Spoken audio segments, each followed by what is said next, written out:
Good spawning, Australia! It's time for the scoop with me, Darren! And my sidekick for today is Will! Sidekick? I mean, esteemed guest. Now, before we get stuck into the gaming news, it's time for Darren's Challenge!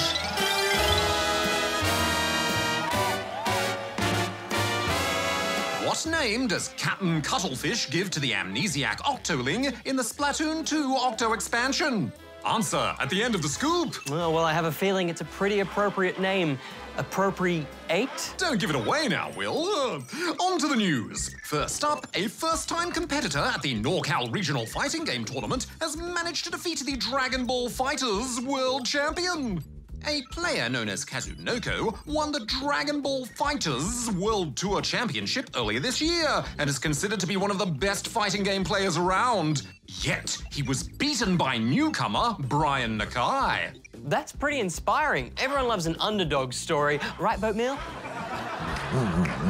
Hey, I'm the one that's supposed to talk to Boatmeal. Oh, sorry, Darren. It's okay, Will. Now we have more news to discuss, like the fact that Wobbly Puzzler, Human Fall Flat, now has Steam Workshop support. This will allow players to create and share their own maps, skins, and lobbies, as well as explore the creations of other players. So you can make your own playground within a wonky world of physics? Oh, sounds good to me. Human creativity. How quaint. In other news, a few more NES games have been added to the Nintendo Switch Online retro games lineup, including Punch-Out!, Star Soldier, and Super Mario Bros. The Lost Levels. It's good that more classic games are being added, but I'd love to see an even greater variety from some of the more old Nintendo consoles to really make Switch Online worthwhile. A valid point, Will. Oh, speaking of valid points, it's Darren's Dialogue Box! The topic of discussion for today is the Toys to Life phenomenon dead?